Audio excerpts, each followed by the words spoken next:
Hello दोस्तों, welcome to the third class of pulse diagnosis. दोस्तों, इससे पहली दो क्लासेस में हमने आपको पल्स के बारे में बताया था कि पल्स एक्यूरेटली कैसे देखी जाती है, दोषिक पल्स क्या होती है, पल्स के कैरेक्टरिस्टिक्स कितने होते हैं और उनका क्या डिटेल है, एंड इसके अलावा प्राकृतिक और विकृति पल्स के बारे में बताया था, यानी कि deep level pulse and superficial pulse के बारे में आपको हमने जानकारी दी थी ताकि आप क्लिनिकल प्रैक्टिस में उसका उपयोग कर सकें। इस क्लास में दोस्तों हम आपके स्पेशलिटी लेवल को थोड़ा और ऊपर लेकर जाने वाले हैं। इस क्लास में हम आपको बताएंगे कि जैसे जैसे सीज़न चेंज होता है पल्स रीडिंग में क्या क्या चेंजेस आते हैं और पल्स रीडिंग से पेशेंट के ऑर्गन की फंक्शनिंग का कैसे पता लगाया जा सकता है। पल्स रीडिंग से उसको आज वर्तमान में यानी कि प्रेजेंट स्टेट में क्या क्या डिजीज़ हैं, क्या क्या उसका डायग्नोसिस है, ये हम पल्स रीडिंग से कैसे पता लगा सकते हैं और इसके अलावा फ्यूचर में उसे क्या क्या डिजीज़ हो सकते हैं ये भी हमें पल्स रीडिंग से कैसे पता चलता है। एंड पेरिकार्डियल पल्स क्या होती है और पेरिकार्डियल पल्स से हम पेशेंट की मानसिक स्थिति मतलब कि उसके अंदर जो इमोशंस हैं उसका कैसे पता लगा सकते हैं, ये सब हम आपको इस क्लास में बताएंगे। दोस्तों, ये क्लास बहुत ही स्पेशल होने वाली है। इस क्लास को देखने के बाद आप जब पल्स रीडिंग की प्रैक्टिस करेंगे तो प्रैक्टिस के साथ साथ जो आप में परफेक्शन आएगी नाड़ी विशेषज्ञता की, वो बहुत ही आपके प्रैक्टिकली काम आने वाली है। अब हम पढ़ेंगे सीज़न के अकॉर्डिंग पल्स रीडिंग में क्या क्या चेंजेस आते हैं। सबसे पहले अगर हम वात दोष की बात करें तो जैसा कि आचार्य चरक ने सूत्र 6 में बोला है कि वात दोष का संचय होता है ग्रीष्म ऋतु में, प्रकोप होता है वर्षा ऋतु में और इसका प्रशमन होता है शरद ऋतु में। तो उस हिसाब से ही पल्स का वेरिएशन भी होता है। देखिए, पल्स के वेरिएशन में हम इसको किस प्रकार लेंगे, इसको समझने की कोशिश करिए। पल्स के 7 कैरेक्टर्स होते हैं जो कि मैंने आपको पिछली क्लास में बताया था। 7 कैरेक्टर्स कौन से होते हैं? गति, वेग, ताल, बल, आकृति, तापमान और काठिन्य। अब फॉर एग्जाम्पल वातज पल्स में जो गति होती है वो सर्प गति है। इसका वेग यानी कि रेट है 80 to 95 पर मिनट। उसी तरह से इसका जो आकृति में वॉल्यूम एंड टेंशन आ जाते हैं, वॉल्यूम एंड टेंशन लो होते हैं, इसका बल भी लोअर साइड पे होता है एंड इसका तापमान कोल्ड होता है। तो जब आप ग्रीष्म ऋतु में पेशेंट की वातिक पल्स देखेंगे तो ग्रीष्म ऋतु में क्योंकि वात का संचय होता है तो ये पल्स एक्साइटेड रहेगी। एक्साइटेड मतलब कि जो इसका वेग है वो 80 to 95 पर मिनट है, वो थोड़ा सा इंक्रीज़ हो जाएगा। मान लीजिए 100 आपको पल्स रेट मिलेगा। उसी तरह से इसका जो फोर्स है, इसका वॉल्यूम एंड टेंशन है वो भी थोड़ा सा बढ़ा हुआ मिलेगा। देखिए दोस्तों, पल्स डायग्नोसिस जो है वो प्रैक्टिस से अचीव किया जाता है। आपको प्रैक्टिस करके जब एक्सपीरियंस होगा कि एक्चुअली जो वातज पल्स जब नॉर्मल होती है तो उसका फोर्स लोअर होता है, मतलब कितना लो होता है, या उसकी जो वॉल्यूम एंड टेंशन है वो कितनी लो होती है नॉर्मल वातिक पल्स में, ये आपको एक्सपीरियंस से पता चलेगा। तो जब आपको एक्सपीरियंस होगा तो आप ये भी पता लगा पाएंगे कि ग्रीष्म ऋतु में जब वातज दोष का संचय होता है मतलब वातज पल्स एक्साइटेड होती है, तो आपको अगर नॉर्मल वातज पल्स का वॉल्यूम फोर्स एक्सपीरियंस होगा तो आपको ग्रीष्म ऋतु में थोड़ा सा हायर जो फोर्स एंड वॉल्यूम टेंशन जो इसका रहेगा वो भी आपको इमीडिएटली पता चल जाएगा। उसी तरह से जब वर्षा ऋतु में आप वातज पल्स को फील करते हैं तो ये इंक्रीज़ होती है, मतलब इसका जो रेट है वो भी इंक्रीज़ होगा, इसकी जो फोर्स है वो भी इंक्रीज़ होगी, इसका वॉल्यूम एंड टेंशन है वो भी थोड़ा सा हायर साइड पे रहेगा। तो इस तरह से इसके कैरेक्टर्स में चेंजेस आएंगे। एंड उसी तरह से शरद में पल्स जो है वो नॉर्मल रहती है। शरद में ये जो पल्स है वो डिक्रीज्ड रहती है। थोड़ा से ये जो कैरेक्टर्स होते हैं इसमें थोड़ा सा स्लाइट माइल्ड चेंजेस आएंगे डिक्रीज़ की तरफ, ठीक है। तो इसी तरह से ग्रीष्म में ये पल्स एक्साइटेड होती है तो ये चेंजेस आएंगे इंक्रीज़ की तरफ, एंड वर्षा में ये चेंजेस ज़्यादा आपको फील होंगे एंड शरद में ये चेंजेस कम हो जाएंगे। उसी तरह से पित्तज पल्स क्योंकि वर्षा में पित्त का संचय होता है, शरद में पित्त का प्रकोप होता है एंड हेमंत में पित्त जो है उसका प्रशमन होता है। तो इसमें पल्स रीडिंग में जो वेरिएशंस हैं वो भी इसी तरह से होते हैं। वर्षा में जो ये कैरेक्टर्स हैं पल्स के, पित्तज पल्स के, जैसे कि वेग, रिदम, फोर्स, आकृति, जो मैंने आपको पहले भी बताए हैं, ये वर्षा ऋतु में एक्साइटेड यानी कि पित्त का संचय होता है तो ये माइल्ड इंक्रीज़ की तरफ जाते हैं। उसी तरह से शरद में ये प्रोमिनेंट हो जाते हैं, मतलब ज़्यादा इंक्रीज़ की तरफ जाते हैं। एंड हेमंत ऋतु में पित्त का प्रशमन होता है तो ये डिक्रीज़ की तरफ जाते हैं। और इसी तरह से कफज पल्स को हम देखते हैं। हेमंत में कफ का संचय होता है, वसंत में प्रकोप एंड ग्रीष्म में प्रशमन। तो हेमंत में कफज पल्स एक्साइटेड रहती है, वसंत में इंक्रीज हो जाती है, प्रोमिनेंट हो जाती है एंड ग्रीष्म ऋतु में कफज पल्स डिक्रीज होती है, मतलब थोड़ी सी फीबल होती है। तो इस तरह से दोस्तों सीज़न के साथ साथ जो पल्स रीडिंग में वेरिएशंस आती हैं वो मैंने आपको बताई हैं। तो इस तरह से एक्यूरेट पल्स रीडिंग के लिए जब हम पेशेंट की पल्स देख रहे हैं तो हमें ये भी ध्यान रखना चाहिए कि उस समय कौन सी ऋतु चल रही है और कौन से दोष का संचय, प्रकोप एंड प्रशमन है। और अब हम पढ़ेंगे organ pulse. Means pulse reading के दौरान हम कैसे पता लगा सकते हैं कि कौन से ऑर्गन में डिसफंक्शनिंग हो रही है, आपका कौन सा ऑर्गन वीक है और कौन से ऑर्गन में डिजीज़ पैदा हो सकता है। इसको पढ़ने के लिए हमें सबसे पहले पता होना चाहिए क्रोनोलॉजिकल टाइम के अकॉर्डिंग कौन सा ऑर्गन किस टाइम पे एक्टिवेट रहता है। Chronological time is the time when the sun sets and the sun rise. ये अलग अलग कंट्रीज़ में अलग अलग हो सकता है, ये फिक्स नहीं होता है क्योंकि अलग अलग कंट्रीज़ में sun set and sun rise का टाइम अलग होता है। 6 AM to 8 AM यानी कि सुबह 6 बजे से 8 बजे तक ये अवलंबक कफ का टाइम होता है। इसको लंग्स टाइम भी बोलते हैं। इस समय हमारे जो लंग्स होते हैं वो एक्टिवेटेड रहते हैं and this time is good for doing pranayama. और इस टाइम पे अगर किसी रोगी को ब्रोंकियल एस्थमा, तमक श्वास या फिर ब्रोंकाइटिस, इस तरह की लंग्स रिलेटेड प्रॉब्लम्स हैं तो उसको इस टाइम पे मोर पल्मोनरी कंजेशन होने के चांसेस रहते हैं। और इसी तरह से 8 से 10 यानी कि सुबह 8 to 10 AM जो टाइम होता है वो भी उस ऑर्गन का टाइम होता है जो कफ के रिलेटेड होता है, यानी कि पैनक्रियास, क्लोम, ठीक है। और इसके बाद 10 से 12 बजे का जो टाइम होता है वो पित्त टाइम स्टार्ट हो जाता है। इसमें स्टमक एंड स्मॉल इंटेस्टाइन जो होते हैं वो बहुत एक्टिवेटेड होते हैं, वो पित्ता की सिक्रीशन करते हैं, पाचक पित्त की, जिससे इस टाइम पे आपको भूख लगने शुरू हो जाती है। इसको हंगर टाइम भी बोलते हैं। एंड इसके बाद है 12 to 2 PM, ये हार्ट का टाइम है। एंड 2 से 4 बजे तक 2 to 4 PM is the time for liver and gall bladder. जितने भी पेशेंट्स हैं जैसे कि patients of hepatitis, cholecystitis, gall stone, उनको इस टाइम पे पेन ज़्यादा फील होगी। They are more prone to the gall bladder attack. Means उनको काफ़ी ज़्यादा पेन होगी राइट हाइपोकॉन्ड्रिक एरिया में, वॉमिटिंग, नोजिया, जो भी कॉलीसिस्टाइटिस, गॉल स्टोन के रिलेटेड सिम्टम्स होते हैं वो उनको इस टाइम पे ज़्यादा फील होंगे क्योंकि ये टाइम गॉल ब्लैडर का है एंड लीवर का है, जिसमें ये दोनों ऑर्गन्स काफ़ी एक्टिवेटेड रहते हैं। उसके बाद आ जाता है 4 to 6 PM यानी कि शाम को 4 से 6 बजे तक जो टाइम होता है वो है कोलोन, मतलब लार्ज इंटेस्टाइन का, एंड किडनी टाइम।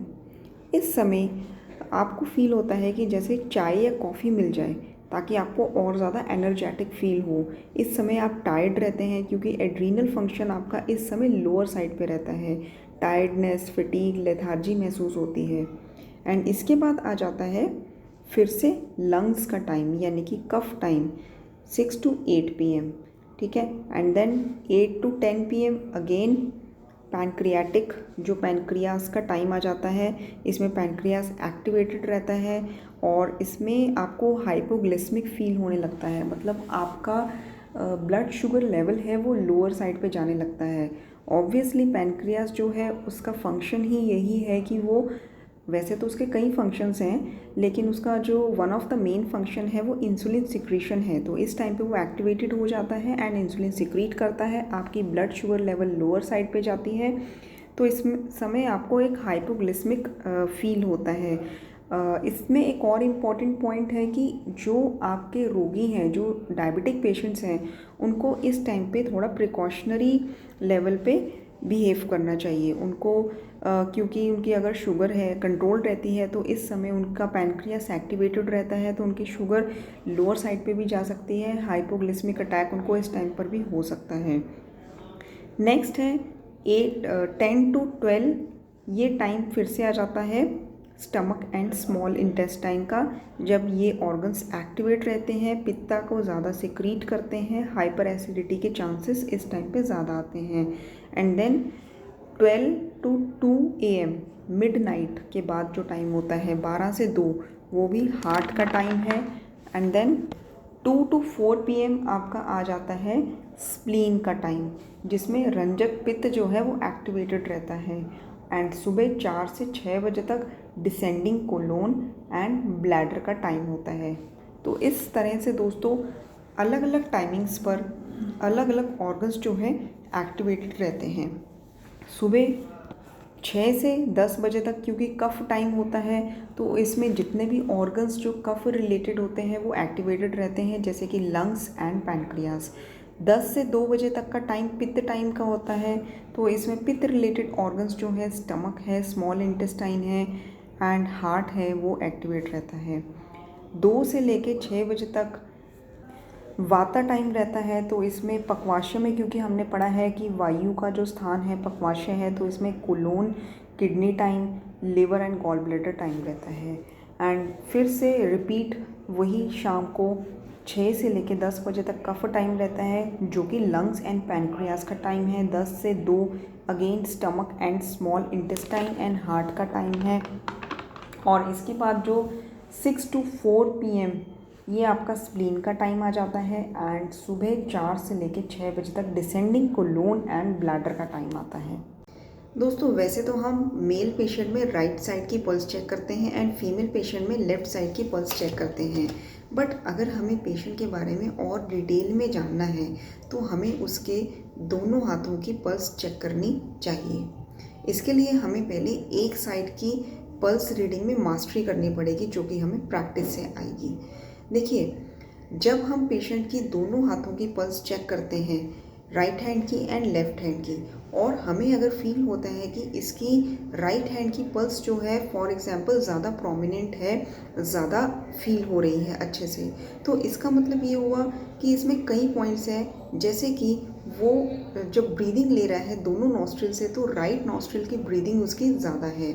एंड जो वायु दोष है, वात दोष, उसके राइट साइड में पित्त और कफ दोष को पुश कर रहा है ज़्यादा मात्रा में। एंड इसके अलावा मेल एनर्जी उसमें ज़्यादा है। इसी तरह से लेफ़्ट साइड की अगर पल्स जो है हमें ज़्यादा फील होगी दोनों को कंपेयर करने के बाद, तो उसमें फीमेल एनर्जी ज़्यादा है। और इसके अलावा उसकी लेफ़्ट जो नॉस्ट्रिल है वो ब्रीदिंग के केस में ज़्यादा एक्टिवेटेड है। एंड इसके साथ साथ उसमें जो वात दोष है वो पित्त और कफ दोष को ज़्यादा पुश कर रहा है लेफ़्ट साइड में। तो इस तरह से हमें कई पॉइंट्स देखने को मिलते हैं। प्रेग्नेंट लेडी में अगर मेल फीटस है तो उसकी राइट साइड की पल्स ज़्यादा प्रोमिनेंट होगी, एंड इसी तरह से अगर फीमेल फीटस है तो उसमें लेफ़्ट साइड की पल्स ज़्यादा प्रोमिनेंट होगी। अब हम उसके मेंटल स्टेटस के बारे में देखें तो हमारा जो राइट ब्रेन है वो लेफ़्ट ब्रेन को कंट्रोल करता है, एंड लेफ़्ट ब्रेन जो है वो राइट ब्रेन की एक्टिविटीज़ को कंट्रोल करता है। अब फॉर एग्जांपल आपके पेशेंट्स में आपने दोनों हाथों की पल्स देखी और आपको उसकी जो लेफ़्ट पल्स है वो ज़्यादा एक्टिवेटेड, ज़्यादा डोमिनेंट फील हुई, तो इसका क्या मतलब हुआ? इसका मतलब हुआ कि उसकी लेफ़्ट साइड की ब्रेन की एक्टिविटीज़ एक्टिवेटेड हैं, जो कि राइट साइड जो ब्रेन है वो कंट्रोल कर रहा है। राइट साइड ब्रेन को हम फेमिनिन ब्रेन भी बोलते हैं। तो इससे पता चलता है कि अगर उसकी लेफ़्ट पल्स ज़्यादा एक्टिवेटेड है, लेफ़्ट साइड ब्रेन की एक्टिविटीज़ ज़्यादा उसकी डोमिनेंट है, तो वो पर्सन ज़्यादा लविंग होगा, ज़्यादा कंपैशनेट होगा।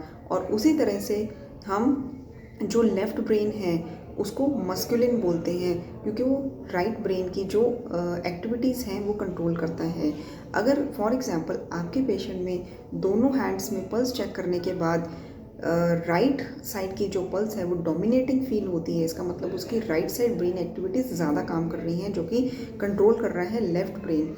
तो वो ज़्यादा जजमेंटल होगा, वो ज़्यादा साइंटिफिक होगा, वो ज़्यादा उसमें कॉम्पिटिटिवनेस की भावना ज़्यादा होगी, वो ज़्यादा एमफुल होगा।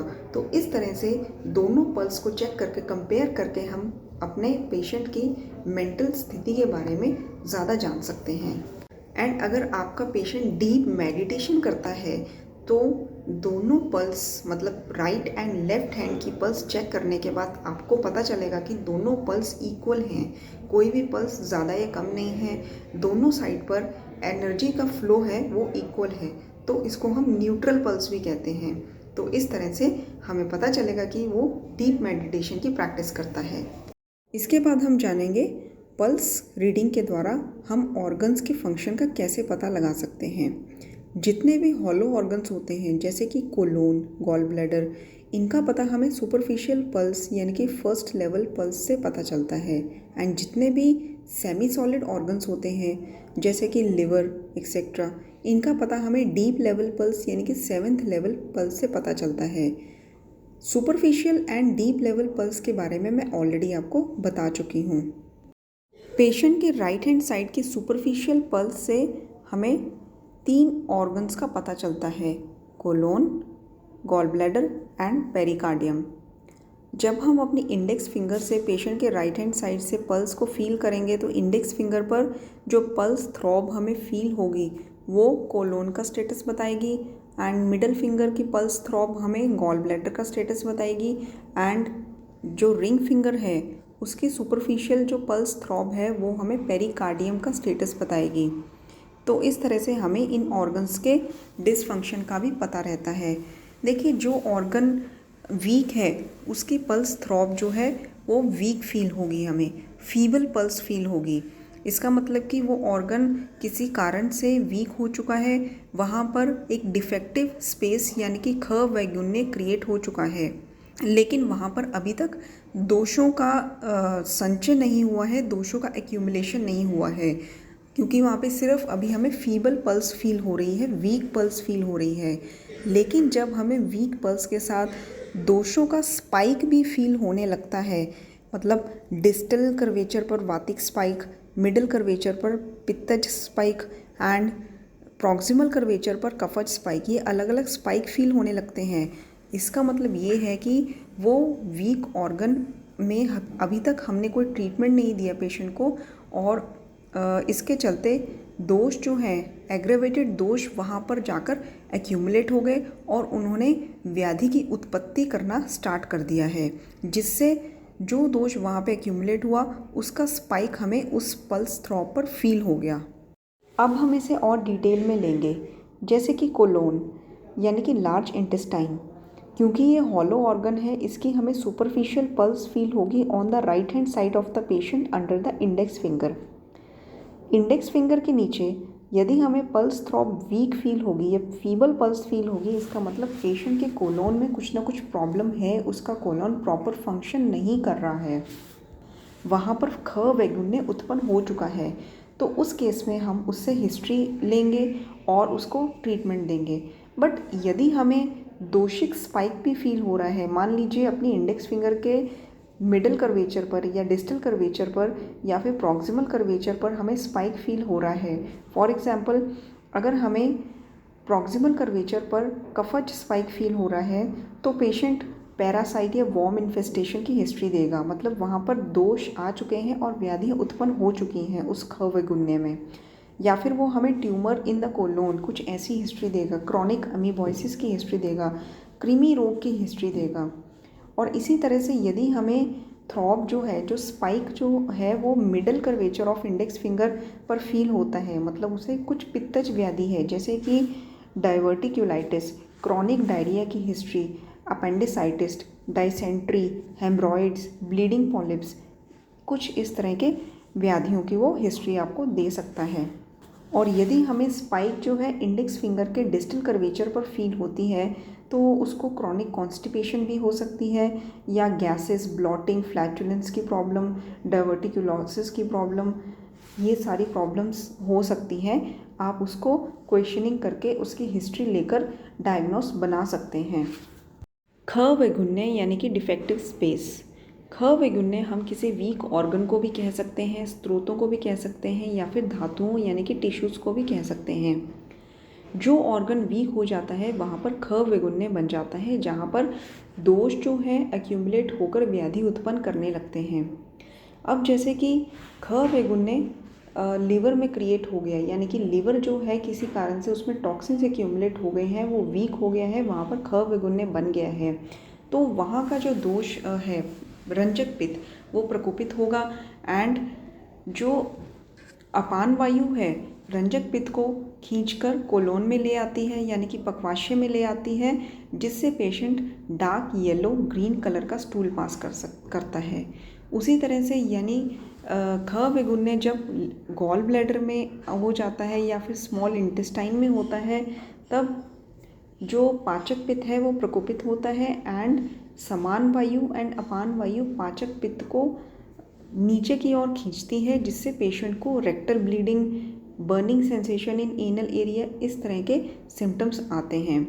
और यदि ये ख वैगुण्य हमारे आमाशय में यानी कि स्टमक एरिया में स्पाइसी फ्राइड फूड खाने से या किसी भी और कारण से हो जाए, तो उदान वायु जो है पाचक पित्त को ऊपर की ओर खींचती है, जिससे पेशेंट को nausea, vomiting, hot flashes, blood spots in eye, इस तरह के सिम्टम्स प्रोड्यूस होते हैं। वायु पित्त को पुल करती है, ऊपर की तरफ करेगी या नीचे की तरफ करेगी, या कौन से प्रकार की वायु पित्त को कहाँ उसका प्रसर करेगी, ये डिपेंड करता है ख वैगुण्य पर। अब जैसे कि उदान वायु जब रंजक पित्त को स्किन में खींचकर ले आती है, तो पेशेंट को skin hives, rashes, acne, bleeding problems जैसे कॉम्प्लिकेशंस आने लगते हैं। तो इस तरह से हमें पता चलता है कि जो ख वैगुण्य जहाँ क्रिएट हुआ है, वहाँ वायु, कौन सा वायु का भेद, कौन से पित्त के भेद को खींचकर कहाँ लेकर जाकर पेशेंट को क्या सिम्टम्स प्रोड्यूस करता है।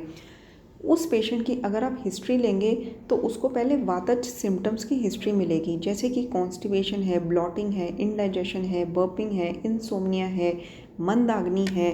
लेकिन इस कंडीशन में अगर वो पेशेंट प्रॉपर ट्रीटमेंट नहीं लेता या फिर वैद्य उसको प्रॉपर डायग्नोस करके प्रॉपर मेडिसिन नहीं देता, तो उसका वात दोष जो प्रकोपित अवस्था में है वो पित्त को भी विकृत कर देता है और अपने स्थान से खींचकर दूसरे स्थान पर ले आता है, जहाँ पर ख वैगुण्य डिपेंड करता है, बन चुका है, वहाँ पर ये ले आता है एंड वहाँ कॉम्प्लिकेशंस क्रिएट करता है।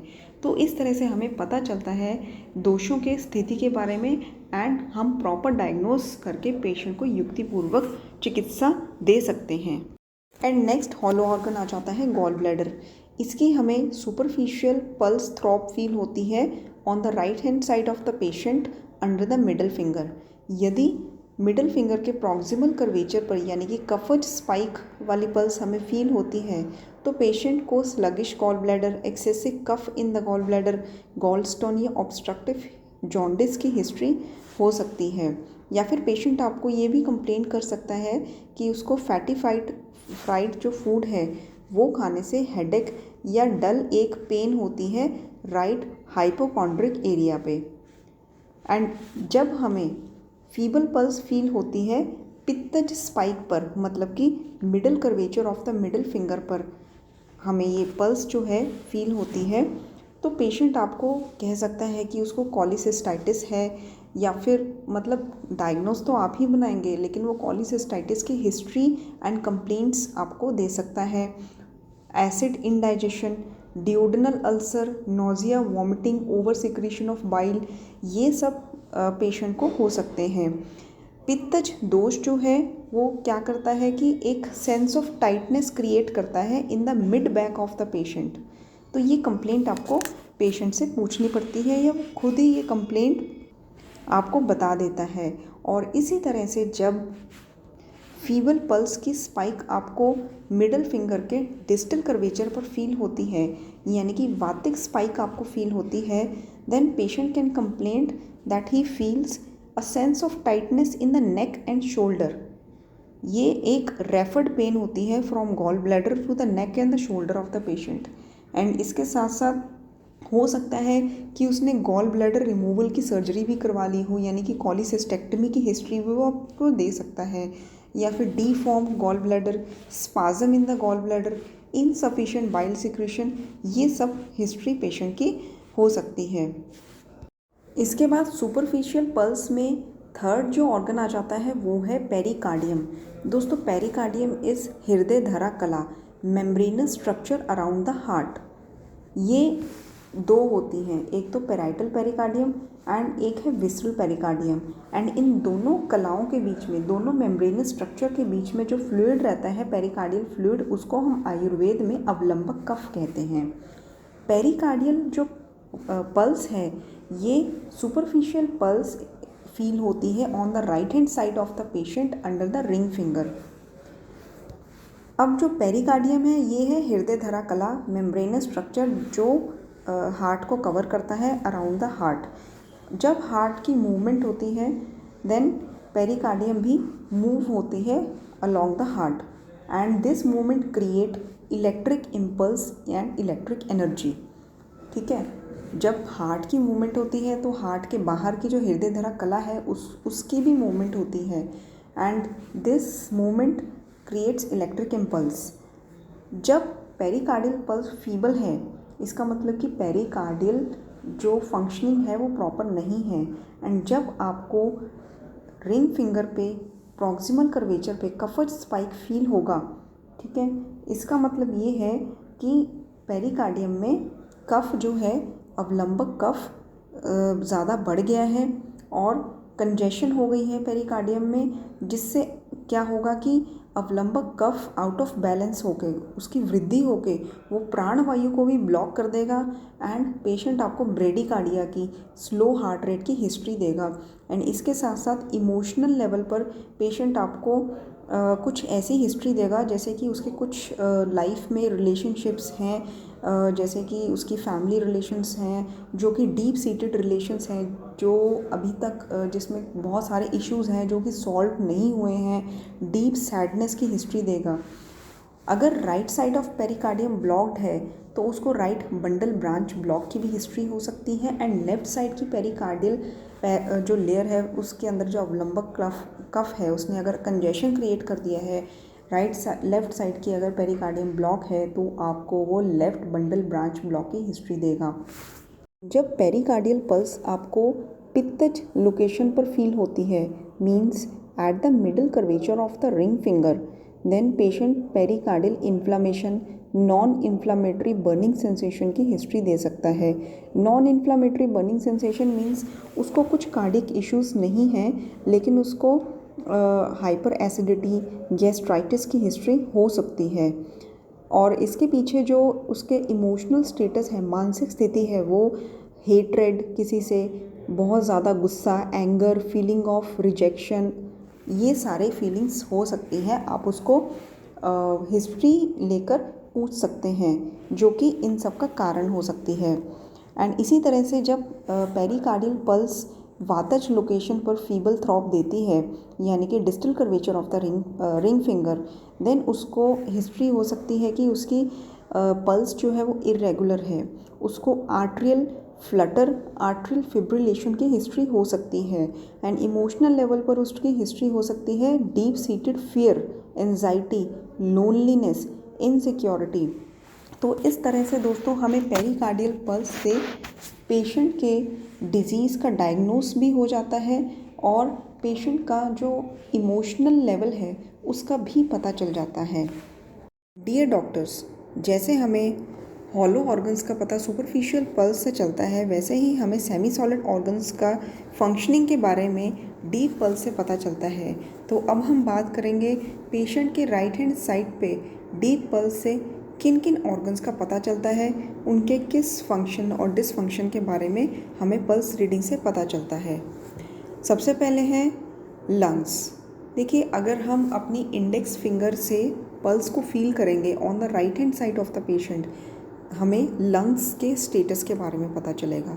उसी तरह से हमारी जो मिडल फिंगर में जो पल्स थ्रॉप फील होगी on the right hand side of the patient, then liver के स्टेटस का पता चलेगा, एंड रिंग फिंगर में जो पल्स थ्रॉब फील होगी वो हमें सर्कुलेशन के बारे में बताएगी। सबसे पहले हम लंग्स की बात करेंगे। जब आप अपने पेशेंट के राइट हैंड साइड पर पल्स को चेक करते हैं एंड अगर आपको वीक पल्स थ्रॉब फील हो रही है ऑन योर इंडेक्स फिंगर, इस मीन्स कि पेशेंट का जो लंग पार्ट है वो वीक हो चुका है। एंड फीबल पल्स के साथ साथ अगर आपको स्पाइक जो है पल्स का वो मिडल कर्वेचर पर फील हो रहा है, दैट मीन्स पित्तज व्याधि है लंग्स में। एंड ये जो प्रॉक्सिमल कर्वेचर पर अगर आपको स्पाइक फील हो रहा है मतलब कि कफज व्याधि उत्पन्न हो चुकी है लंग्स में। एंड अगर आपको डिस्टल कर्वेचर पर स्पाइक फील हो रहा है पल्स का, दैट मीन्स वातज दोष प्रकोपित होकर लंग्स में कुछ ना कुछ व्याधि उत्पन्न कर रहा है। तो आइए देखते हैं कि स्पाइक वाइज मतलब कि जब आपको दोषिक पल्स फील होती है तो उसके अकॉर्डिंग लंग्स में क्या क्या प्रॉब्लम्स हो सकती हैं एंड आप कैसे पेशेंट के लंग्स में डिजीज़ को डायग्नोज कर सकते हैं। अब मान लीजिए आपको अपनी इंडेक्स फिंगर के प्रॉक्सिमल कर्वेचर पर कफज स्पाइक फील होता है, तो इसका मतलब है कि जो कफज दोष है वो प्रकोपित होकर लंग्स में कुछ ना कुछ व्याधि उत्पन्न कर रहा है। व्याधियाँ जैसे कि pulmonary congestion, pneumonia with consolidation, upper respiratory congestion, bronchitis, asthma, pleurisy, hay fever, ये सारी प्रॉब्लम्स पेशेंट में हो सकती हैं। एंड ये होती कैसे हैं, देखिए जो आपके ओरल कैविटी में कफ होता है दैट इज़ बोधक कफ, एंड आपके साइनेसिस में जो कफ होता है दैट इज़ तर्पक कफ। अब कफ की जो प्रॉपर्टी होती है, कफ का जो गुण है दैट इज़ गुरु गुण, तो वो नीचे की तरफ जाता है। आपने पोस्ट नेज़ल ड्रिप के बारे में सुना होगा, जब कफ आपके नोज़ से होकर आपके थ्रोट में जाता है एंड थ्रोट से आपके ट्रेकिया में, फिर ट्रेकिया से आपके लंग्स में जाकर एक्यूमुलेट हो जाता है। तो आपके साइनसेस में से होकर तर्पक कफ एंड आपके ओरल कैविटी में से होकर बोधक कफ दोनों मिलकर मिक्स होकर आपके लंग्स में जाके अवलंबक कफ के साथ मिल जाते हैं, जिससे कफ का जो सिक्रीशन है बहुत ज़्यादा एक्सेसिव अमाउंट में हो जाता है। एंड इससे भी ज़्यादा कारण ये है कि जैसे स्प्रिंग सीज़न में पॉलन एलर्जी हो गई या फिर कोल्ड डैम्प वेदर हो गया, जिससे क्या है कि पेशेंट में कफ का सिक्रीशन एक्सेसिव अमाउंट में होता है एंड रिज़ल्ट ये है कि उसको पल्मोनरी कंजेशन हो सकता है, अपर रेस्पिरेटरी कंजेशन हो सकता है, निमोनिया विद कंसोलिडेशन, ब्रोंकाइटिस, जो मैंने आपको पहले सारी व्याधियाँ बताई हैं। तो इस तरह से आप कफज स्पाइक से बहुत कुछ पेशेंट में इन्वेस्टिगेट कर सकते हैं। एंड यदि आपको पित्तज स्पाइक अपनी इंडेक्स फिंगर पर मिलता है, मतलब मिडल कर्वेचर पर आपको जो स्पाइक मिलता है, तो मतलब पित्त दोष जो है वो आउट ऑफ बैलेंस है। पेशेंट आपको इन्फेक्शन एंड इन्फ्लामेशन की हिस्ट्री दे सकता है, जैसे कि bacterial infection, tracheitis, bronchitis, inflammation, bleeding in the lungs and alveolitis. और उसी तरह से जब आपको वातज स्पाइक अपनी इंडेक्स फिंगर पर फील होगा, मतलब कि इंडेक्स फिंगर के डिस्टल कर्वेचर पर आपको वीक पल्स थ्रॉब फील होती है, मतलब जो वायु दोष है वो आउट ऑफ बैलेंस है एंड वो कई तरह की प्रॉब्लम्स क्रिएट कर सकता है, जैसे कि emphysema, COPD and chronic obstructive pulmonary disease जिसे बोलते हैं, hoarseness of voice, dry cough, wheezing होगी आपके पेशेंट में, respiratory allergies, dry pleurisy, cold dry lungs. तो इस तरह से आप गेस कर सकते हैं कौन से स्पाइक से पेशेंट को कौन से डिजीज़ होने की संभावना है एंड आप अपना डायग्नोस को और एक्यूरेटली बना के पेशेंट का युक्तिपूर्वक ट्रीटमेंट कर सकते हैं। नेक्स्ट है अबाउट लीवर। जब हम पेशेंट के राइट हैंड साइड पर पल्स चेक करते हैं एंड जब हमें वीक पल्स थ्रॉब फील होता है अपनी मिडिल फिंगर पर, तो उसका क्या मतलब है? उसका मतलब ये है कि पेशेंट का जो लीवर है उसमें कुछ प्रॉब्लम है, वो ठीक तरह से फंक्शन नहीं कर पा रहा है। एंड अगर आपको दोषित स्पाइक फील होती है अपनी मिडिल फिंगर पर, तो इसका मतलब कि दोषों का एक्यूमुलेशन भी वहाँ हो चुका है एंड दोषों ने वहाँ पर आकर व्याधियाँ उत्पन्न करनी शुरू कर दी हैं। तो इसी तरह से अगर आपको अपनी मिडिल फिंगर के प्रॉक्सिमल कर्वेचर पर कफज स्पाइक फील होता है, तो इसका मतलब ये है कि पेशेंट का जो कफज दोष है वो प्रकोपित होकर लीवर में कई तरह की प्रॉब्लम्स उत्पन्न कर रहा है, जैसे कि fatty liver, and obesity and liver में डीजनरेटिव चेंजेस। अगर आप कभी आपने अपने प्रैक्टिस में अल्ट्रासाउंड पेशेंट का करवा के देखा होगा तो मोस्ट ऑफ द पेशेंट्स में फैटी लीवर ग्रेड 1 ग्रेड 2 ज़रूर उसमें आता है इन इम्प्रेशन इन इंक्लूजन। तो उसका मतलब यही होता है कि लीवर में कफश दोष जो है प्रकोपित होकर ऐसे चेंजेस उत्पन्न कर रहा है।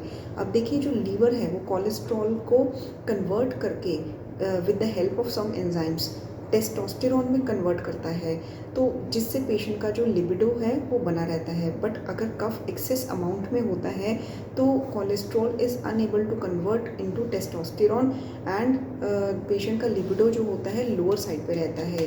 तो ये एक कितनी समझने वाली बात है कि अगर पेशेंट मेल पेशेंट आपके पास आता है कि with complain of lower libido, तो आपको एकदम से ये समझ आ जाना चाहिए कि उसके लिवर में भी कुछ प्रॉब्लम है, उसके लिवर में कफश दोष जो है वो प्रकोपित हुआ है। इसके अलावा कई और चेंजेस जैसे कि हाइपरटेंशन, ये सब कफश दोष के प्रकोपित होने पर आते हैं।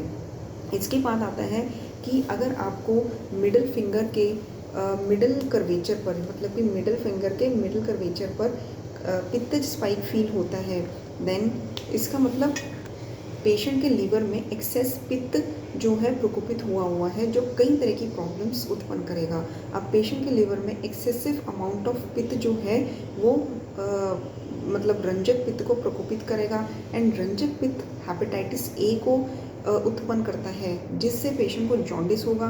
एंड देन अगर फिर भी उसका प्रॉपर ट्रीटमेंट नहीं किया जाता है तो उसको ब्लीडिंग टेंडेंसीज हो सकती हैं, bleeding from the different parts of the body, bleeding gums, bleeding from anal area and capillary haemorrhage. और इसके अलावा पेशेंट को जो ब्रूजेस हैं, मतलब कि जो नील के निशान कई पेशेंट्स को इमीडिएटली पड़ जाते हैं, तो ये सब टेंडेंसीज उसकी इंक्रीज हो जाती है। एंड एक्सेसिव पित्त रंजक पित्त को प्रकोपित जब करता है तो रंजक पित्त का एक फंक्शन होता है कि वो रस धातु को कलर करके, मतलब उसका रंजन करके आरबीसीज यानी कि रेड ब्लड सेल्स को उत्पन्न करता है। तो अगर पित्त प्रकोपित है तो रंजक पित्त भी प्रकोपित होता है, तो जिससे वो जो प्रोडक्शन है आरबीसीज की वो प्रॉपर नहीं कर पाता, तो पेशेंट को हो सकता है सिकल सेल एनीमिया की हिस्ट्री भी हो। एंड इसके अलावा उसके आप एलएफटीज देखेंगे तो उसमें बिलीरुबिन भी रेस्ट आपको मिलेगा, एसजीओटी-पीटी एंजाइम्स भी आपको रेस्ट मिलेंगे जब उसका पित्त प्रकोपित होगा। एंड रंजक पित्त जो होता है उसकी जो भूत अग्नि होती है, दोष की भूत अग्नि धातु की भूत अग्नि को अफेक्ट करती है। कौन से धातु की? रक्त धातु की। देखिए पित्त और रक्त आश्रय भाव से रहते हैं, तो रंजक पित्त जो है उसकी भूत अग्नि रक्त धातु की अग्नि को जब अफेक्ट करती है तो पेशेंट को एप्लास्टिक एनीमिया, मेगैलोब्लास्टिक एनीमिया, ये सब प्रॉब्लम्स हो सकती हैं। तो इस तरह से जो एक्सेसिव पित्त होता है वो पेशेंट को कई तरह की व्याधियाँ उत्पन्न कर देता है, जो मैंने आपको बताई। एंड नेक्स्ट इज़, अगर आपको पेशेंट में अपनी मिडिल फिंगर के जो डिस्टल कर्वेचर है इस पे स्पाइक फील होता है, मींस वातज स्पाइक फील होता है, देन दैट मीन्स कि वात जो है वो प्रकोपित हुआ है। एंड वात क्या करेगा?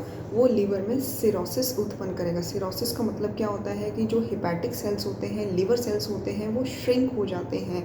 और क्योंकि वायु जो है उसकी प्रॉपर्टी क्या है? रूक्ष गुण होती है, तो वो लिवर सेल्स में ड्राइनेस उत्पन्न करता है, लिवर सेल्स को श्रिंक करके रख देता है, सिरोटिक चेंजेस उत्पन्न करता है, जिससे क्या होता है कि जो हेपेटिक प्रेशर है वो इंक्रीज हो जाता है and as a result patient को पोर्टल हाइपरटेंशन उत्पन्न होता है। अब पोर्टल हाइपरटेंशन हुआ तो वायु क्या करेगा? प्रकोपित वायु पित्त को खींचकर हीमोपोएटिक सिस्टम में पोर्टल वेन्स में ले आएगा, जिससे पेशेंट को varicose vein and bleeding tendencies उत्पन्न होने की प्रॉब्लम हो जाएगी। तो मतलब कि वायु दोष का अगर आपको वातज स्पाइक अगर मिलता है तो सबसे पहले तो वो हेपेटिक सेल्स को श्रिंक करके सिरोसिस ऑफ लीवर करेगा and then portal hypertension, varicose vein, और उसके बाद पित्तज को जो पोर्टल वेन में खींचकर लेकर पुल करके ले आएगा, जिससे ब्लीडिंग कॉम्प्लिकेशंस हो सकते हैं पेशेंट को।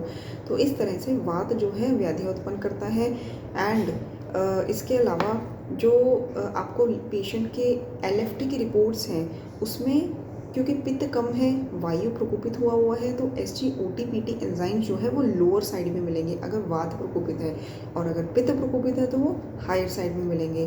तो इस तरह से लीवर की पैथोलॉजीज़ का आप अच्छे से डायग्नोस कर सकते हैं with the help of pulse reading. And एक बात और, अगर पित्त बहुत ज़्यादा प्रकोपित है, अगर आपको अपनी मिडिल फिंगर पर पित्त स्पाइक मिलता है, उसमें 2 पॉइंट्स और हैं जो मुझे आपको बताने हैं। दैट इज़ कि पेशेंट एक अजीब तरह की हिस्ट्री देगा कि उसको टायर्डनेस है, उसको थोड़ा सा भी काम करने से बहुत ज़्यादा फटीग, लेथार्जी हो जाती है। वो क्लम की हिस्ट्री देगा। क्लम मतलब कि not doing any work, but फिर भी थकावट हो जाना। एंड इसके अलावा जो उसका इमोशनल स्टेटस है वो जजमेंटल होगा, पेशेंट एंग्री होगा, उसमें हेट्रेड होगी। तो ये सारे इमोशनल या मानसिक अवस्था उसमें मिलेगी आपको। तो इस तरह से तीनों स्पाइक्स जो हैं आपको अलग अलग तरह की डिजीज़ की नॉलेज देते हैं। दोस्तों, नेक्स्ट कंसेप्ट है सर्कुलेशन का। देखिए, जब हम अपने रोगी के राइट हैंड साइड पर पल्स चेक करते हैं एंड एक जो pulse throb, week pulse throb ring finger पर, ये रिंग फिंगर है, इस पर हमें फील होता है, दैट मीन्स कि ये वीक पल्स थ्रॉब इंडिकेट करता है कि उसकी सर्कुलेशन में कुछ प्रॉब्लम है या वीक सर्कुलेशन है। आइए इसके कंसेप्ट को पहले समझते हैं। देखिए, जो हार्ट है, हार्ट से पल्स जनरेट होती है, ये हम सबको पता है। बट बड़े ताज्जुब की बात है कि जो इम्पल्स या पल्स हार्ट से जनरेट होती है वो पूरी बॉडी में कैसे जाती है, उसका फ्लो पूरी बॉडी में मेंटेन कैसे रहता है, वो हार्ट से जनरेट होकर upper part of the body and tip of the to तक कैसे जाती है। देखिए, तीनों दोषों की जो मिली जुली क्वालिटीज़ होती हैं, वात की जो क्वालिटी है शीत एंड लघु, पित्त की क्वालिटी है उष्ण तीक्ष्ण एंड लघु, एंड जो कफ की क्वालिटी है गुरु एंड मंद, ये तीनों दोषों की क्वालिटी मिलकर उस पल्स को मेंटेन करते हैं, उसके फ्लो को मेंटेन करते हैं एंड सर्कुलेशन को मेंटेन करते हैं। जो गुरु एंड मंद प्रॉपर्टी होती है कफ की, वो डाउनवर्ड मूवमेंट में हेल्प करती है, एंड जो लघु प्रॉपर्टी होती है वात और पित्त की, वो अपवर्ड मूवमेंट में हेल्प करती है। एंड जो हीट है वो एक्सपैंड करती है, मतलब जो उष्ण गुण है पित्त का, एंड जो शीत गुण है पित्त का, जो कोल्ड गुण है, वो कोल्ड क्या करता है, कोल्ड क्वालिटी कॉन्ट्रैक्ट करने में हेल्प करती है। Expansion, contraction, upward movement, downward movement, तो तीनों दोषों की जो क्वालिटीज़ होती हैं वो सर्कुलेशन को मेंटेन करती हैं एंड पल्स को कैरी करती हैं from the heart to the tip of the toe. अब इसको और अच्छे से समझने की कोशिश करते हैं। देखिए, जो पूरी बॉडी में तीनों दोष जो हैं वो पल्स को मेंटेन करते हैं। तीनों दोषों में व्यान वायु, क्लेदक कफ एंड रंजक पित्त जो है, ये जो इनके भेद हैं आगे हम डिटेल में अगर हम लेंगे तो ये जो तीनों भेद हैं ये पल्स को मेंटेन करते हैं, व्यान वायु, रंजक पित्त एंड क्लेदक कफ। इसको थोड़ा और डिटेल में समझेंगे। देखिए, डायफ्राम क्या होता है। डायफ्राम एक मस्कुलर लेयर होती है एब्डोमेन और थोरैसिक के बीच में, जिसकी मूवमेंट से लंग्स की मूवमेंट होती है। जब डायफ्राम की मूवमेंट होगी तब लंग्स की मूवमेंट होगी और उससे इन्हेलेशन एंड एक्सहेलेशन जो है वो मेंटेन रहेगी। इन्हेलेशन के टाइम क्या होता है, जो ब्लड है वो लंग्स से left chamber of the heart की तरफ जाता है, एंड एक्सहेलेशन के time blood right chamber of the heart से लंग्स की तरफ जाता है। तो इस तरह से इन्हेलेशन एंड एक्सहेलेशन से सर्कुलेशन मेंटेन रहती है, एंड जो डायफ्राम की मूवमेंट है जिसके कारण इन्हेलेशन एक्सहेलेशन होती है एंड सर्कुलेशन मेंटेन रहती है, उसकी मूवमेंट में हेल्प करता है समान वायु। एंड इसी तरह से जो पेल्विक डायफ्राम है उसकी मूवमेंट को मेंटेन करता है अपान वायु, जिससे लोअर एक्सट्रीमिटीज़ में सर्कुलेशन हमारी बॉडी की मेंटेन रहती है। एंड इसी तरह से हमारी जो सेरिब्रल सर्कुलेशन है हमारे हेड में, उसकी जो ब्लड सर्कुलेशन मेंटेन करती है प्राण वायु। तो व्यान वायु के साथ साथ प्राण, समान एंड अपान वायु जो है हमारी पूरी बॉडी की सर्कुलेशन को मेंटेन करते हैं। एंड सर्कुलेशन का जैसा कि मैंने आपको बताया कि जो पल्स है हमारी रिंग फिंगर पर फील होती है। यदि रिंग फिंगर के प्रॉक्सिमल कर्वेचर पर कफज स्पाइक हमें फील होता है, मीन्स कि कफज दोष जो है वो प्रकोपित हो चुका है एंड वो सर्कुलेशन को, मतलब स्रोतों को अवरोध कर रहा है, पल्स को कैरी नहीं कर रहा है sufficiently, and which will result in poor circulation in the head. तो उस केस में पेशेंट में टिप ऑफ द नोज जो है वो कोल्ड होगी, एंड स्कैल्प जो है वो कोल्ड फील होगा, तापमान उसका शीत होगा। तो इस तरह से ये इंडिकेशंस होते हैं कि कफ दोष जो है वो प्रकोपित हुआ है। और यदि उसको कई ऐसी कंप्लेंट्स हों जैसे कि डिजीनेस है, वर्टाइगो है, या फिर उसके पाम्स में से स्वेटिंग हो रही है, इसका मतलब ये है कि आपको जो पल्स का स्पाइक है वो रिंग फिंगर के मिडल कर्वेचर पर फील हो रहा है। मतलब पित्त दोष जो है वो प्रकोपित हुआ है एंड वो सेरेब्रल सर्कुलेशन में ब्लड के अंदर जा चुका है, एंड जिससे पेशेंट को डिजीनेस एंड वर्टाइगो की फीलिंग आ रही है, एंड जो उसको पाम्स में उसकी पुअर सर्कुलेशन है जिसके कारण उसको स्वेटिंग की प्रॉब्लम, एक्सेसिव स्वेटिंग की प्रॉब्लम हो रही है। और इसी तरह से जब आप रिंग फिंगर के डिस्टल कर्वेचर पर वातज स्पाइक को फील करेंगे तो इसका मतलब ये है कि जो वात दोष है वो आउट ऑफ बैलेंस है, and this will result in poor circulation in the lower extremities. उसके पैर हमेशा ठंडे रहेंगे, वो इस तरह की आपको हिस्ट्री देगा। क्योंकि मैंने आपको पहले भी बताया जो अपान वायु है वो पेल्विक डायफ्राम की मूवमेंट में हेल्प करता है, जिससे लोअर एक्सट्रीमिटी की सर्कुलेशन जो है मेंटेन रहती है। और जब वात प्रकोपित रहता है तो पेशेंट की लोअर एक्सट्रीमिटीज़ में सर्कुलेशन जो है वो पुअर होगी एंड उसके कोल्ड फीट की हिस्ट्री वो देगा। तो दोस्तों ये तो था कंसेप्ट सर्कुलेशन का। अब हम उन ऑर्गन्स के बारे में पढ़ेंगे और नॉलेज लेंगे जिनका पता हमें पेशेंट की लेफ़्ट हैंड की पल्स चेक करके पता चलता है। जब हम अपने पेशेंट के लेफ़्ट हैंड पर सुपरफिशियल पल्स एग्जामिन करेंगे तो जो वीक पल्स थ्रॉब अपनी इंडेक्स फिंगर पर हमें फील होगी, that indicates the weakness and poor functioning of small intestine. अब क्योंकि स्मॉल इंटेस्टाइन एक हॉलो ऑर्गन है तो इसका पता हमें सुपरफिशियल पल्स यानी कि फर्स्ट लेवल ऑफ पल्स से पता चलेगा। और जब हमें दोषों का स्पाइक फील होगा, जैसे कि कफश दोष का स्पाइक इंडेक्स फिंगर के प्रॉक्सिमल कर्वेचर पर फील होगा while checking the pulse on the left hand of the patient, it indicates कि स्मॉल इंटेस्टाइन में कफ प्रकोपित हुआ है, उसने कुछ व्याधियाँ उत्पन्न करी हैं जैसे कि फैटी डायरिया जिसे हम स्टेटोरिया भी बोलते हैं, undigested fat molecules, patient fatty जो फूड होता है उसको डाइजेस्ट करने में असक्षम होगा, excessive mucus in the small intestine, slow digestion, मंदाग्नि, ये सब प्रॉब्लम्स उसको हो सकती हैं। और जब हमें इंडेक्स फिंगर पर मिडिल कर्वेचर पे पित्तज स्पाइक फील होगा देन इट इंडिकेट्स कि पेशेंट को enteritis, duodenal ulcer, sprue syndrome, chronic dysentery जैसी प्रॉब्लम्स एक्सेसिव पित्त से हो सकती है। एंड वातज स्पाइक इंडिकेट करता है कि उसको hyper peristalsis, partial obstruction, thin intestinal wall, malabsorption जैसी प्रॉब्लम्स हो सकती हैं।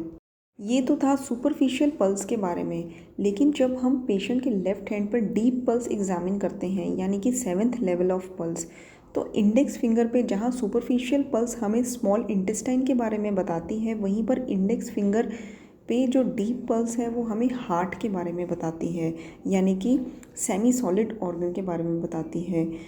देखिए जब इंडेक्स फिंगर पर डीप पल्स का जो थ्रॉब है वो वीक होता है तो that indicates that your heart has some problem, heart is weak। और जब हमें इंडेक्स फिंगर के प्रॉक्सिमल कर्वेचर पर कफज स्पाइक फील होता है डीप पल्स का, तो उसमें भी कुछ इंडिकेशंस होती हैं। कफज स्पाइक इंडिकेट करता है कि पेशेंट को ब्रेडिकार्डिया हो सकता है, बंडल ब्रांच ब्लॉक की हिस्ट्री हो सकती है, मायोकार्डियल हाइपरट्रॉफी, मैलिग्नेंट हाइपरटेंशन या फिर हाई कोलेस्ट्रॉल यानी कि डिसलिपिडीमिया की प्रॉब्लम आ सकती है। और उसी तरह से जब पित्तज स्पाइक हमें फील होता है at the middle curvature of the index finger, that means कि जो हृदय में साधक पित्त होता है वो प्रकोपित हो जाता है, एंड साधक पित्त जब बढ़ जाता है then person becomes judgemental, critically ambitious, competitive, and इसके साथ उसको जैसे गुस्सा आना बहुत ज़्यादा या हाइपरटेंशन की हिस्ट्री आपको देगा, या एंडोकार्डाइटिस की प्रॉब्लम भी उसको हो सकती है। आइटिस मीन्स इन्फ्लामेशन, जो जहाँ पित्त होगा वहाँ इन्फेक्शन एंड इन्फ्लामेशन या फिर ब्लीडिंग की हिस्ट्री ज़रूर होगी। एंड देन जब हमें इंडेक्स फिंगर के डिस्टल कर्वेचर पर वातज स्पाइक फील होता है डीप पल्स का on the left hand of the patient, then it means कि उसकी जो मानसिक स्थिति है या तो वो डिप्रेशन में होगा या उसको anxiety, fear, tachycardia, multiple extra systoles, sinus arrhythmia, ये सारी कंडीशंस उसको हो सकती हैं या फिर उसको पहले से उसकी हिस्ट्री होगी। एंड कई केसेस में क्या होता है, बहुत सारे हमारे पास ऐसे पेशेंट्स भी आते हैं जिनको सूडो कार्डियक पेन होती है, यानी कि चेस्ट पेन है radiating to back and left arm या राइट आर्म। एंड जब हम उनका ईसीजी करवाते हैं देन ईसीजी कम्स नॉर्मल। तो ऐसे केस में क्या होता है कि जो वायु होता है हार्ट के अंदर, वात दोष प्रकोपित होता है एंजाइटी, फियर एंड नर्वसनेस के कारण, एंड उसको पैल्पिटेशंस फील होती हैं, बट उसको एज सच कोई कार्डिक इशू नहीं होता है। जब आप उसके लेफ्ट हैंड पर डीप पल्स एग्जामिन करेंगे अपनी इंडेक्स फिंगर के अंडर, आपको डिस्टल कर्वेचर पर वातिक स्पाइक फील होगा। Next is stomach. देखिए स्टमक जो है वो एक हॉलो ऑर्गन है, एंड जैसा कि मैंने पहले बताया हॉलो ऑर्गन का स्टेटस जो है उसका पता हमें सुपरफिशियल पल्स से पता चलता है। पेशेंट के लेफ्ट हैंड के पल्स जब हम एग्जामिन करते हैं देन अपनी मिडिल फिंगर के नीचे जब हमें सुपरफिशियल पल्स वीक फील होती है, दैट मीन्स कि उसकी स्टमक वीक है, उसमें कुछ प्रॉब्लम हो सकती है जब दोषों का एक्यूमुलेशन होगा। एंड देन जब हमें दोषों का स्पाइक फील होने लगता है, दैट मीन्स कि उस ख वैगुण्य में दोष आ चुके हैं एंड व्याधि उत्पन्न कर चुके हैं। अब फॉर एग्जांपल अगर हमें पेशेंट की जब हम लेफ्ट हैंड की पल्स चेक करते हैं एंड अपनी मिडिल फिंगर के मिडिल कर्वेचर पर हमें पित्तज स्पाइक का पता चलता है, तो उस केस में क्या होता है कि पेशेंट को हाइपर एसिडिटी की प्रॉब्लम हो सकती है ड्यू टू एक्सेसिव पाचक पित्त इन द स्टमक। उसको स्ट्रॉन्ग एपेटाइट की प्रॉब्लम हो सकती है कि भूख ज़्यादा लगे बट उसकी डाइजेशन पुअर हो सकती है ड्यू टू लो अग्नि एंड हाई पित्त। गैस्ट्राइटिस, एसिड इनडाइजेशन या पैप्टिक अल्सर की प्रॉब्लम हो सकती है। ऐसे कई पेशेंट्स आपके पास आए होंगे, बट अब आपको ये नॉलेज हो गई है कि स्टमक की पल्स कैसे देखी जाती है। तो अब से आपके पास जब पेशेंट आएँ तो आप ज़रूर चेक करिए आपको एसिडिटी, हाइपर एसिडिटी, जो भी मैंने पित्तज की, gastritis, acid indigestion, peptic ulcer की प्रॉब्लम्स बताई हैं, वो आपको लेफ़्ट हैंड की पल्स चेक करके अपनी मिडिल फिंगर के मिडिल कर्वेचर पर जो स्पाइक फील होगा उससे पता चलेगा। एंड उसी तरह से जब हमें अपने मिडिल फिंगर के प्रॉक्सिमल कर्वेचर पर कफज स्पाइक फील होता है देन पेशेंट आपको मंदाग्नि की या क्रॉनिक इंडाइजेशन की हिस्ट्री दे सकता है, क्योंकि कफज स्पाइक में कफ दोष प्रकोपित होता है एंड स्टमक के अंदर जो क्लेदक कफ रहता है उसकी सिक्रीशन बहुत ज़्यादा एक्सेसिव अमाउंट में हो जाती है, जिसकी वजह से अग्नि उसकी मंद रहती है, स्टमक में आम उत्पत्ति या क्रॉनिक इंडाइजेशन की उसको प्रॉब्लम रहती है एंड वो लैंड कर जाता है प्री डायबिटिक सिचुएशन में। एंड इसके अलावा HCl यानी कि हाइड्रोक्लोरिक एसिड की सिक्रीशन काफ़ी कम हो जाती है एंड ये कंडीशन अगर लंबे टाइम तक रहे तो उसको स्टमक का कैंसर होने के चांसेस काफ़ी ज़्यादा रहते हैं। एंड यदि हमें मिडिल फिंगर के डिस्टल कर्वेचर पर वातज स्पाइक फील होता है then it indicates hyper activity in the stomach, nervous stomach, increased peristalsis. देखिए जो हमारा क्रेनियल नर्व्स होती हैं उसमें से जो वेगस नर्व होती है, 10th नर्व, वो उसकी सप्लाई स्टमक में होती है तो वो हाइपर एक्टिव हो जाती है, जिसकी वजह से पेरिस्टाल्टिक मूवमेंट पेशेंट की इंक्रीज़ हो जाती है। इरेगुलर एपेटाइट, विषम अग्नि की हिस्ट्री देगा वो आपको। एंड इसके अलावा स्टमक में distension, blotting, gas in the फंडल area of the stomach and pyloric stenosis, ये सारी कंप्लेंट्स एंड हिस्ट्री आपको अपने पेशेंट में मिलेगी। Next is urinary bladder. क्योंकि ये हॉलो ऑर्गन है, इसका हमें पता पेशेंट की लेफ़्ट हैंड साइड की सुपरफिशियल पल्स से पता चलेगा। यदि पेशेंट की लेफ़्ट हैंड साइड की सुपरफिशियल पल्स चेक करते समय आपको अपने रिंग फिंगर के अंडर एक वीक पल्स थ्रॉब फील होता है, that indicates that urinary bladder of the patient is becoming week.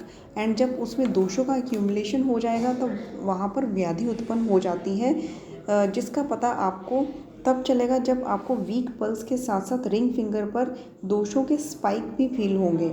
For example अगर आपको अपने रिंग फिंगर के प्रॉक्सिमल कर्वेचर पर कफज स्पाइक फील होता है देन इसका मतलब कि कफज दोष जो है वो एक्सेसिव अमाउंट में बढ़ गया है, प्रकोपित हो गया है एंड वो ब्लैडर में आ चुका है एंड कई तरह की प्रॉब्लम्स उत्पन्न कर सकता है, जैसे कि हाइलिन कास्ट मतलब म्यूकस इन द ब्लैडर, एल्ब्यूमिनूरिया या फिर प्रोटीनूरिया, मीन्स कि जब यूरिन में पेशेंट प्रोटीन्स भी पास करता है, एक्सक्रीट करता है। पॉलीयूरिया, फ्रीक्वेंट यूरिनेशन, एंड इसके अलावा उसको डायबिटीज़ की हिस्ट्री भी हो सकती है। जब क्लेदक कफ goes into the bladder through the kidney, उसका यूरिन क्लाउडी या टर्बिड यूरिनेशन भी उसको हो सकती है। या फिर सेमिन्यूरिया, मीन्स कि सीमन जो है वो ब्लैडर में नहीं जाएगा but it comes out through the prostatic urethra. और इसी तरह की पल्स आपको एक प्रेग्नेंट वुमेन में भी मिल सकती है, क्योंकि प्रेग्नेंट लेडी में यूट्रस जो है वो एनलार्ज रहता है एंड वो एक प्रेशर क्रिएट करता है यूरिनरी ब्लैडर पर, जिसके कारण उसको फ्रीक्वेंट यूरिनेशन की प्रॉब्लम तो रहती है। एंड इसके अलावा फीटस को नरिश करने के लिए एक प्रेग्नेंट लेडी के बॉडी में कफ जो है लार्ज अमाउंट में सिक्रीट होता है, जिसके कारण वो प्रकोपित होकर ब्लैडर में चला जाता है एंड फ्रीक्वेंट यूरिनेशन, पॉलीयूरिया या डायबिटिक जैसी कंडीशंस उत्पन्न करता है। बट ये कंडीशन टेम्परेरी होती है।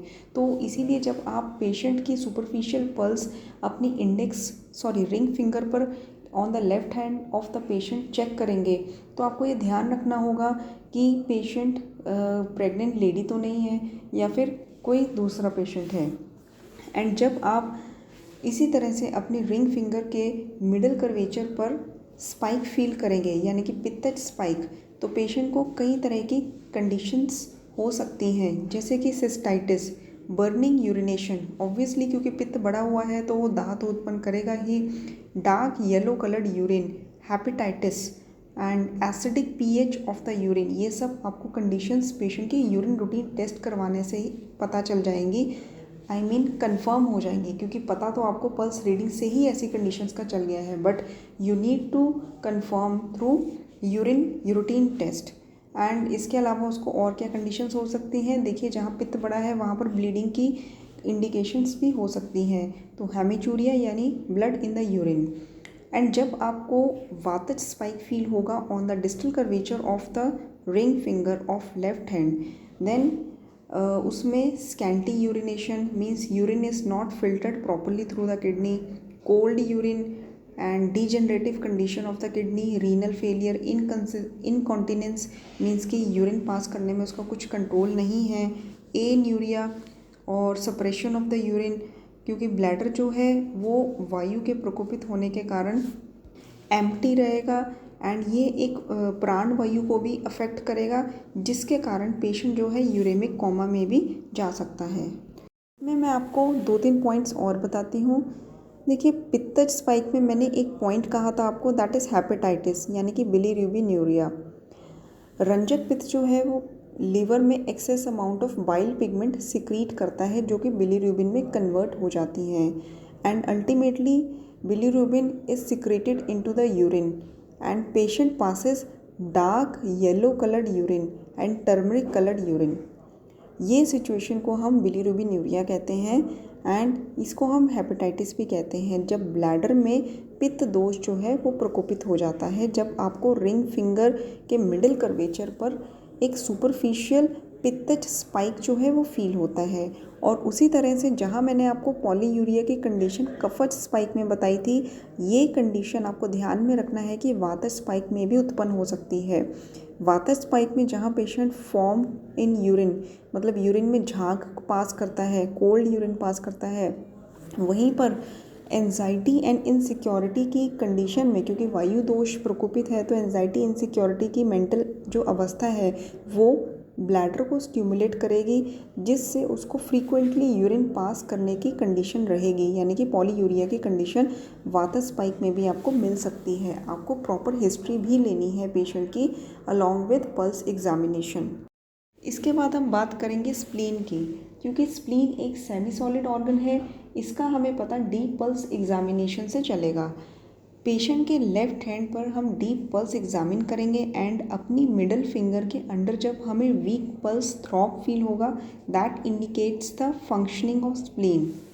देखिए, अगर मिडल फिंगर के प्रॉक्सिमल कर्वेचर पर कफज स्पाइक का पता चलता है हमें, then it indicates enlarged spleen, megaloblastic anaemia की हिस्ट्री दे सकता है पेशेंट, जिसमें आरबीसीज का नंबर कम होता है एंड साइज़ जो होता है एनलार्ज्ड होता है। एसाइटिस की हिस्ट्री दे सकता है एंड स्वेलिंग की हिस्ट्री, जनरलाइज्ड एडीमा की history due to lymphatic obstruction. और यदि हमें मिडिल कर्वेचर पर पित्तज स्पाइक फील होता है, that denotes splenitis, myeloid leukaemia, bleeding disorders, enlarged tender spleen, रंजक पित्त डिसऑर्डर जैसे कि अनीमिया, हिपैटोस्प्लीनोमेगैली, एसाइटिस एंड वातज spike on the distal curvature. It shows कि patient may have history of aplastic anaemia, microcytic anaemia, splenic pain, low immunity या malaria की history भी आपको वो दे सकता है। Next semi solid organ is kidney, जिसका हमें पेशेंट की लेफ्ट हैंड साइड पे डीप पल्स एग्जामिनेशन से पता चलता है। जब हम अपने रोगी के लेफ्ट हैंड की पल्स चेक करते हैं, देन डीप पल्स एग्जामिनेशन में अपनी रिंग फिंगर के अंडर हमें वीक पल्स थ्रॉब मिलता है, that indicates the functioning of the kidney. And जब हमें अपनी रिंग फिंगर के प्रॉक्सिमल कर्वेचर पर कफज स्पाइक फील होता है, दैट इंडिकेट्स कि उसके किडनी में डीजेनरेटिव चेंजेस आ चुके हैं कफ दोष प्रकोपित होने के कारण। हिस्ट्री अगर आप उससे पूछेंगे तो वो हिस्ट्री देगा कि वो ज़्यादा कॉफ़ी इनटेक, शुगर इनटेक या मिल्क इनटेक करता होगा, जिसके कारण उसकी किडनी में डीजेनरेटिव चेंजेस आए हैं। उसको diabetes, hypertension, polycystic kidney, hydronephrosis, glycosuria, calcium crystalluria, ये सारे इंडिकेशंस या ये सारी हिस्ट्री हो सकती है या फ्यूचर में ये सारी प्रॉब्लम्स हो सकती हैं। रीनल स्टोन यानी कि किडनी के स्टोन की हिस्ट्री तो देगा, बट उसके जो स्टोन होंगे कफ दोष के कारण कैल्शियम स्टोन्स की फॉर्मेशन होगी उसमें। एंड इफ़ पित्तज स्पाइक आपको फील होता है on the middle curvature of the ring finger, that indicates acute glomerulonephritis and hypertension होगा उसको। एंड इसके अलावा जो स्टोन्स होंगे उसके किडनी में, that is oxalate stone formation होगी पित्तज दोष में। उसके डाइट की हिस्ट्री आप पूछेंगे, वो टमाटो, रेडिश, स्पिनच, ये चीज़ें ज़्यादा कंज्यूम करता होगा। एंड इसके अलावा क्योंकि पित्तज दोष प्रकोपित हुआ है तो दाह तो होगा ही, उसको बर्निंग पेन होगी किडनी में। तो ये सारे पित्तज स्पाइक के इंडिकेशंस हैं। एंड वातज स्पाइक में जहाँ आपको स्पाइक अपनी रिंग फिंगर के डिस्टल कर्वेचर पर फील होगा, दैट इंडिकेट्स कि वायु दोष प्रकोपित हुआ है एंड उसमें रीनल फेलियर के चांसेस हो सकते हैं। कंजेनिटल स्मॉल किडनी की हिस्ट्री दे सकता है। एन्यूरिया, ओलिगोन्यूरिया मतलब कि यूरिन बिल्कुल पास ना होना या यूरिन बहुत कम पास होना, एक्सट्रीम लेथार्जी, CKD की जो कंडीशंस होती हैं क्रॉनिक किडनी डिजीज़ की, बेसिकली वो कंडीशंस वो आपको उसकी हिस्ट्री दे सकता है। बैक एक, फ्लोटिंग किडनी मींस कि एक किडनी अपनी नॉर्मल कंडीशन पे है तो दूसरी किडनी डिसेंडेड है, नीचे की तरफ है। एंड किडनी स्टोन्स की हिस्ट्री दे सकता है। एंड बेसिकली वातज दोष में फॉस्फेट क्रिस्टल्स जो हैं वो किडनी में फॉर्म होते हैं, leading to calcium phosphate stones. तो इस तरह से दोस्तों मैंने आपको अलग अलग ऑर्गन्स के सुपरफिशियल एंड डीप पल्सेस के बारे में बताया, ऋतुओं के चेंज होने से कैसे पल्स रीडिंग में वेरिएशंस आते हैं, एंड इसके साथ साथ क्रोनोलॉजिकल टाइम के अकॉर्डिंग कौन सा ऑर्गन कितने बजे कब एक्टिवेट होता है, ये सब मैंने आपको इस क्लास में बताया। तो आप अपने पेशेंट की जब भी पल्स एग्जामिनेशन करते हैं एंड डायग्नोस करते हैं तो आपको ये ध्यान में रखना बहुत ज़रूरी है कि आप उसकी पल्स कितने बजे एग्ज़ामिन कर रहे हैं। जब आपने उसकी पल्स एग्ज़ामिन करी है तो उस टाइम क्या टाइम हुआ है, दिन है कि रात है, एंड कौन सा सीज़न चल रहा है, ताकि आप तीनों चीज़ों को इक्वली कोरिलेट कर सकें। फॉर एग्ज़ाम्पल आपके पास अगर कोई पेशेंट ऐसा आता है जिसको कफ या डिफ़िकल्टी इन ब्रीदिंग की प्रॉब्लम है, आप उसकी लंग्स वाली पल्स जो मैंने आपको बताई थी on the right hand side of the patient deep pulse examination करेंगे। एंड उस टाइम पे अगर पेशेंट के आने का टाइम आपके पास 11 बजे का है फॉर एग्जांपल, यानी कि 10 से 2 अगर पित्त का टाइम आपको पता है कि होता है, एंड 11 बजे आपके पास पेशेंट आया विद दीज कंप्लेंट्स एंड आपने उसकी पल्स चेक करके आपने डायग्नोसिस बना दिया कि उसको ब्रोंकियल एस्थमा है, ठीक है। तो नंबर 1, 11 बजे आपने पल्स चेक करी, फिर उसके बाद आपने ये देखा कि उसको ब्रोंकियल एस्थमा है, ये कंप्लेंट्स हैं एंड पित्त दोष उस समय एक्टिवेटेड है, तो आपको एक चीज़ और पता चलेगी कि मैंने 11 बजे पल्स देखी है, पित्त दोष एक्टिवेटेड है, मतलब उसको कुछ इन्फ्लामेशन या इन्फेक्शन की हिस्ट्री भी हो सकती है। एंड इसके साथ साथ आपको ये भी पता है कि लंग्स का टाइम क्या होता है, यानी कि सुबह 6 बजे से 8 बजे तक लंग्स का टाइम होता है, जिस समय लंग्स एक्टिवेटेड रहते हैं।